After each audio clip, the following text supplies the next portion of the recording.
This podcast is produced by Benchmark Education.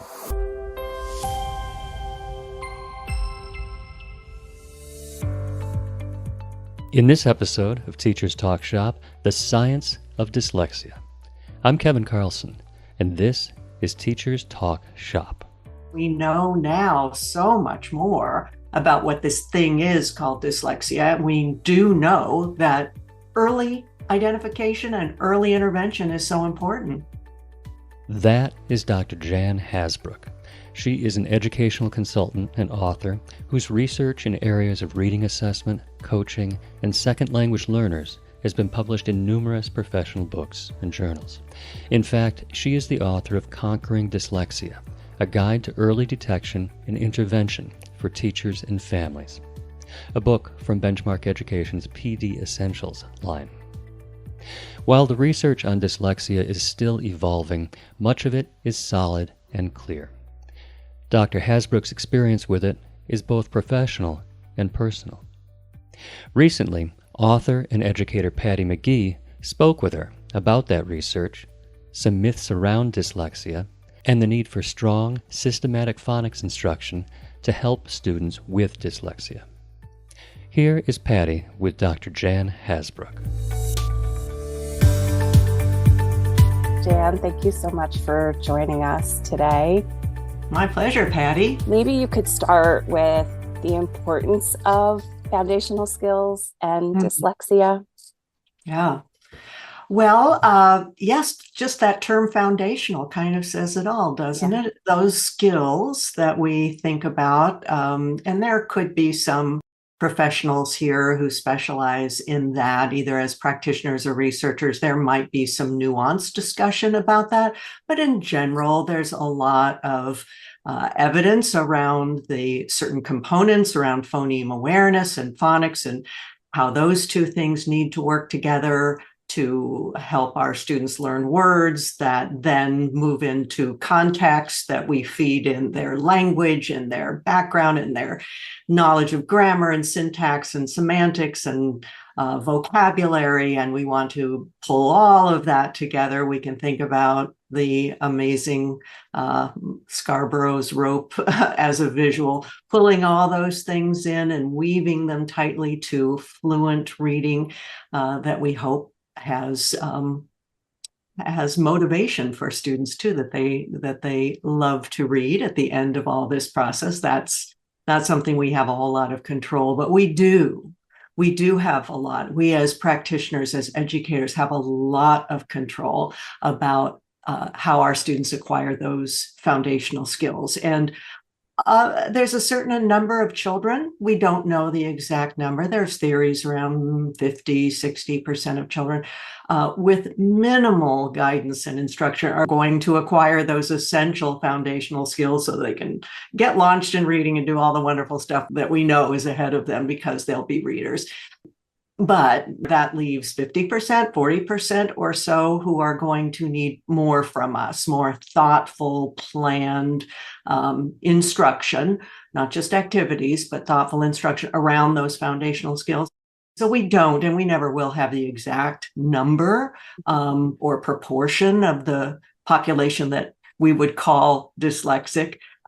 It's probably somewhere between 5 to 10% of children's brains are born with a particular anomaly in their brain that makes processing certain aspects of language difficult.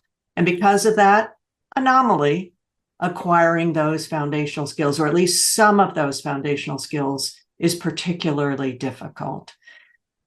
That's a fact. It's a sort of nuanced fact, but it's no matter what that number is, and some people take it up to perhaps as much as 20% of the population. That's a significant number of children that we need to be aware of are in our classrooms, in our schools, in our preschool settings. That's an important consideration too, because we know now so much more about what this thing is called dyslexia. We do know that early identification and early intervention is so important. So yeah, those foundational skills in dyslexia are very important for all of us to be thinking about. After the break, some myths around dyslexia. Stay with us. There is a new resource for families and teachers confronting dyslexia.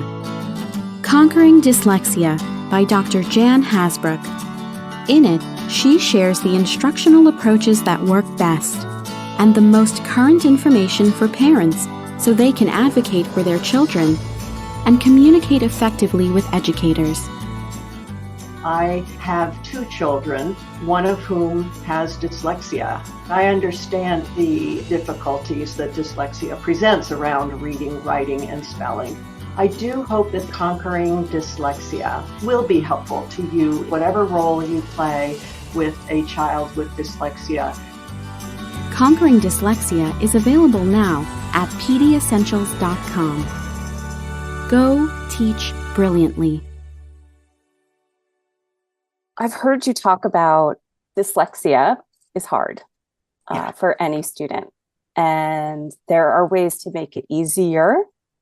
And there are ways that we can pretty much set up for this to be harder than it needs to be. So can you speak a little bit to that?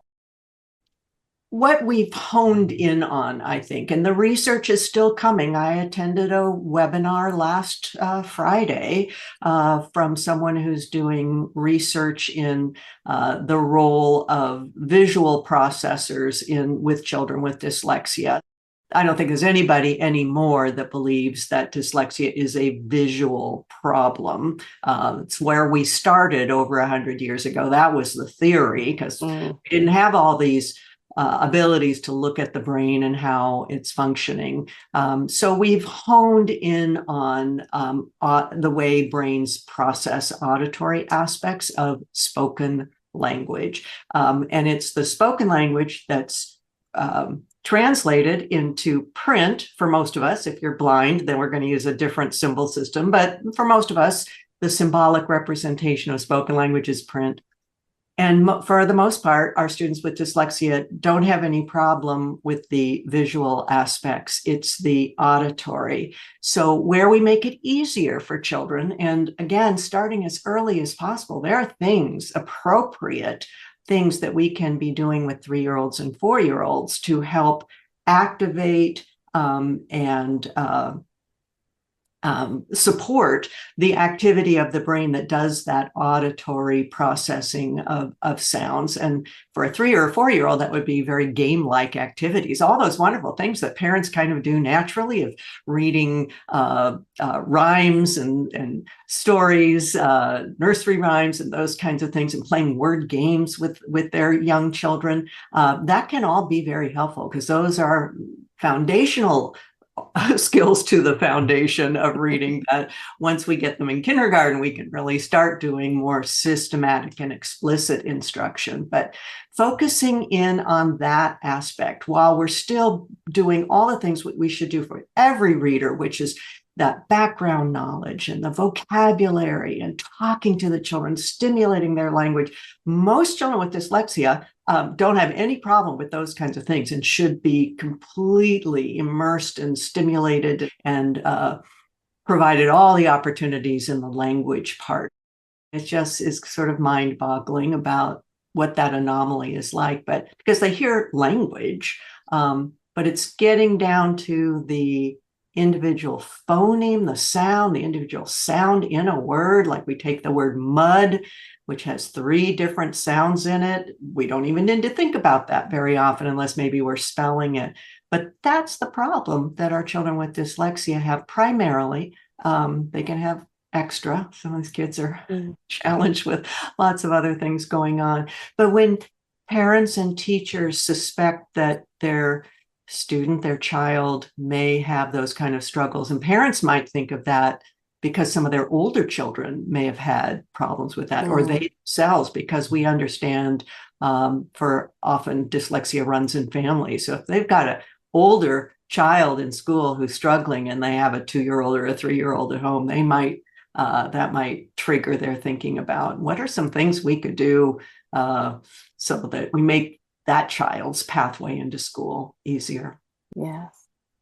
Oh, thank you for that. And you mentioned that it's really come to light that dyslexia is not as 100 years ago we thought was some type of visual issue. What are some other things that we once thought were true about dyslexia, but are not? Yeah, there are a lot of myths around dyslexia for sure. And that's probably one of the most pervasive, is that it has something to do with the eye. As long as we've had print and reading, there were probably people noticing that this learning to read print was very easy for some and not for others. But the first description in print about a particular problem with learning to read that we would now call dyslexia, they labeled that as word blindness. It was described as, in this one individual, that they could do everything else just perfectly well. They could speak, they could function in society. They had no issues, but when it came to trying to read words, they couldn't seem to see the words. One of the mythologies that has hung around from that has to do with the manifestation of difficulties with letters. And people will say kids with dyslexia reverse letters. They can't see a B and a D and they get them mixed up, or even a P and a Q, or some of the other similar letters, that they see them differently. They write them differently, and that's a sign of dyslexia. And what we know is that anybody who's ever taught kindergarten, first, second grade, and maybe some of the other grades knows that, yeah, some kids do that. You show them, oh, no, honey, this is a B and this is a D. And they go, okay. And then they do it all over again. So we know children do that. What we've come to understand, however, is that is not a sign of dyslexia. A lot of kids do that. Figuring out the B and D and P and Q are different things is really confusing to a whole lot of kids. There's really only a few kids that get that right away. So it's a developmental thing. It's not a sign of dyslexia. However, if children continue to have that problem on into second grade and third grade, again, it's not a guaranteed sign that that child has dyslexia. But children who do have dyslexia, because of the struggle that their brain is having, trying to make sense of print and what is the sound and what is that image, their brains have difficulty making sense of that. So when you see that in older students, it may be a red flag. Hopefully there were red flags much earlier than that. But especially early on, we would not say that those reversals or backwards writing or all the kinds of manifestations are particularly associated or indicators of dyslexia. So that's one common, really common. Yes. Still, I hear people saying that. Yes. So you wrote the book Conquering Dyslexia, which has really become a pivotal book for so many to read. And I know personally from experience in writing books that once I finished writing the book, I learned things afterwards that I wanted to. If I could turn back time, I'd add that into the book. Has that happened with you? Oh, of course. Yes, absolutely. If I write an email, I want to pull it back in.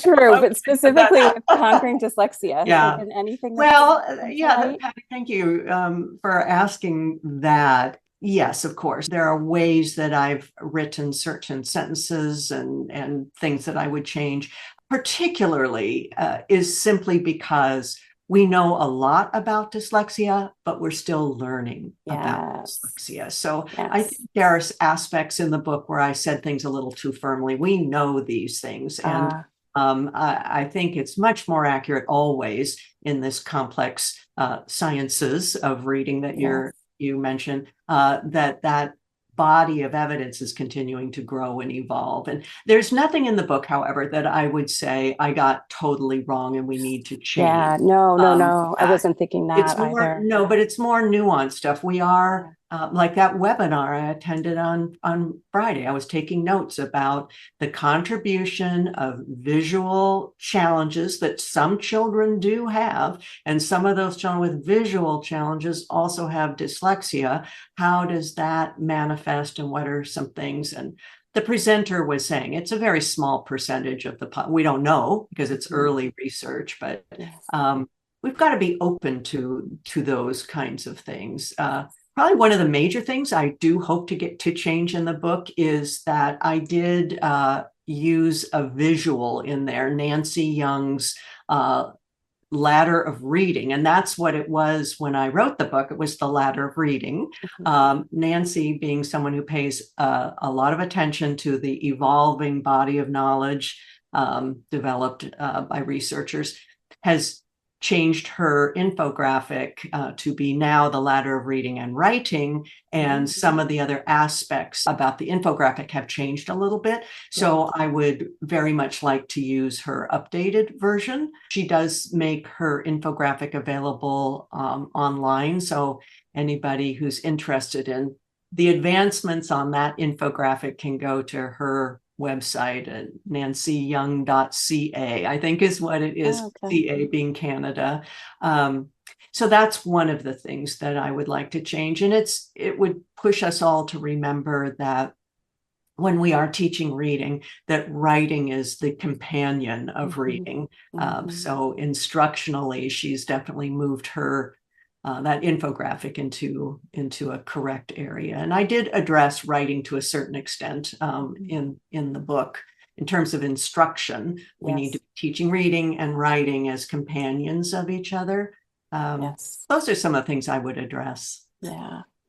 And I think that just by having this conversation, that knowing we're all learning things as expert as one can be in an area, that we're always exploring and searching for what's another way to expand our thinking and possibility for instruction in the classroom for students.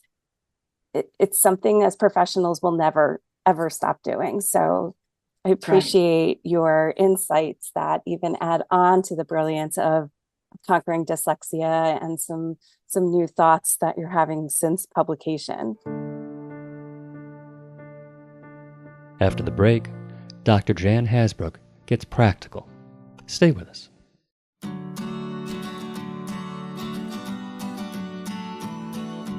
The ultimate purpose of reading is always to comprehend what is being read. In their book, Reading Fluency, Jan Hasbrouck and Deborah Glazer reveal how reading fluency works. Reading Fluency explains the crucial role that fluency plays in proficient reading. It breaks down fluency to its key components, and it discusses how the brain processes information. The book includes activities that promote skill integration and looks at different ways to assess students' fluency skills most effectively. We know that we can teach almost all children to read proficiently. We want to help ensure that the act of reading becomes a positive experience for every student. Learn more at pediessentials.com. Go teach brilliantly. So let's get practical. Can you just share a couple of quick suggestions, maybe 2 or 3 quick suggestions for a teacher who's listening to this, or a school leader who's listening to this, and can encourage some of these really clear practices in the classroom?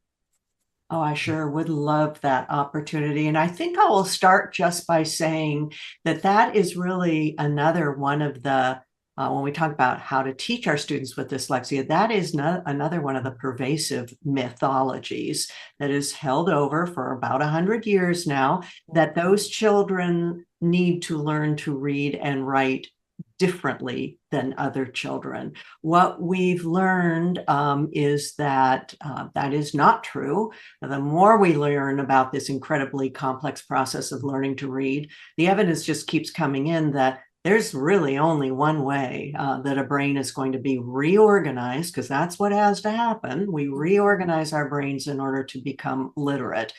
What we know about our children with dyslexia is that Their brains function a little differently in one aspect of it, but because of what we've learned about the brain, the wonderful neuroplasticity, that we can change brains, and we change them through, I mean, surgeons can do that, but we know that we as educators can change brains through instruction. The good, powerful, systematic, explicit instruction that everybody's talking about these days is the pathway for almost all children. The difference is a term of dosage and duration. It's just a fact, and we can turn back to Nancy Young's lovely infographic.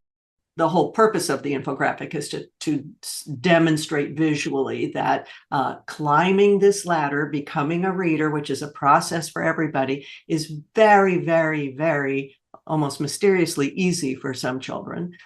It's relatively easy for others. It's not easy, but it's doable for others. And then we have our children with dyslexia, for whom it's going to be a bigger process. But all of those children are going to climb this ladder, learn those foundational skills, associate language with print, know how to decode it and encode it, read it and write it.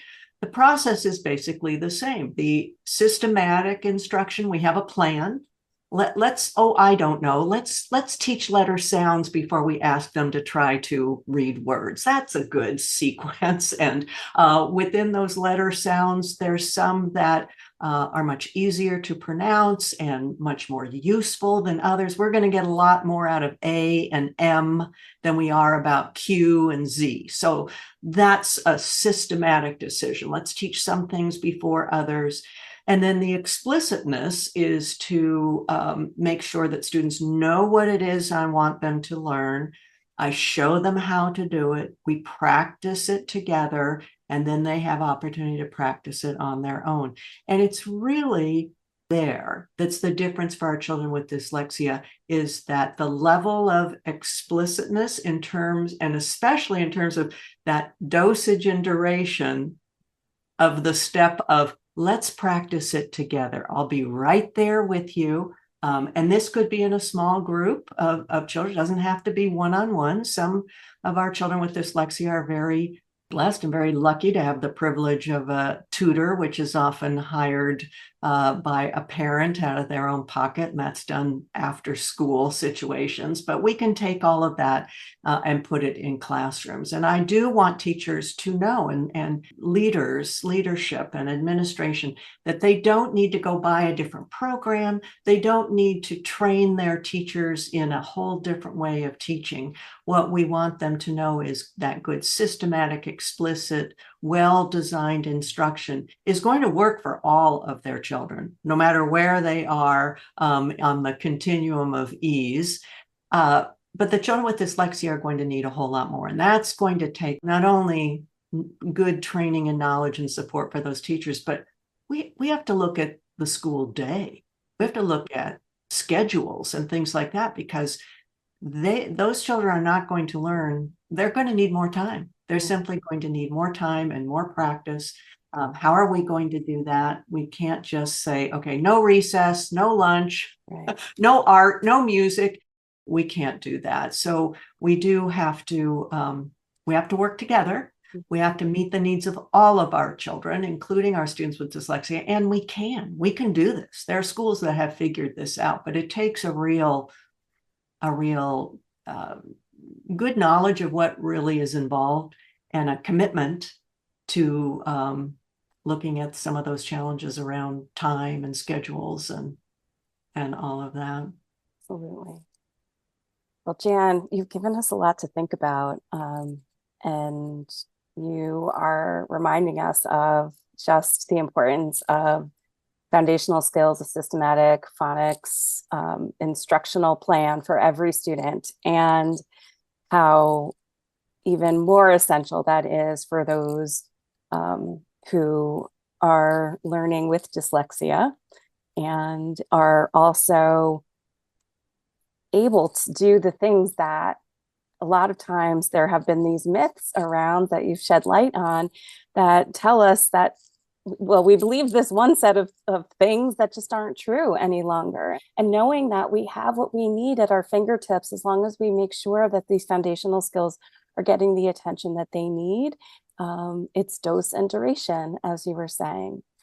So thank you for joining us today. Thank you for bringing, again, your brilliance around teaching and specifically around dyslexia and sharing this with us. It feels like an important conversation to even listen to again and again, to remind us of our direction when it comes to teaching reading and to support those who are learning with dyslexia. Thank you. We need to have a lot of hope around those children because the future is very bright. Yes, for sure. Thank you, Dr. Jan Hasbrouck. Thank you, Patty McGee, and thank you for listening to Teachers Talk Shop. Jan's book, Conquering Dyslexia, is one of the professional development books used for book study in the benchmark Phonics Intervention program. Phonics Intervention is an intensive Tier 3 phonics intervention program designed for students 2 or more years below grade level expectations. Lessons are designed to be delivered one-on-one or in small group by an intervention specialist or resource teacher. It is built on the science of reading research and aligns to the tenets of structured literacy, shown to be beneficial for students with dyslexia. You can learn more about phonics intervention at benchmarkeducation.com. Throughout this season, we talk with leading literacy experts to explore current understandings and nuances of teaching and learning literacy. Our aim is to present a 360-degree view of literacy that positions us to address the needs of all students in today's classrooms. Thanks for listening. For Benchmark Education, I'm Kevin Carlson.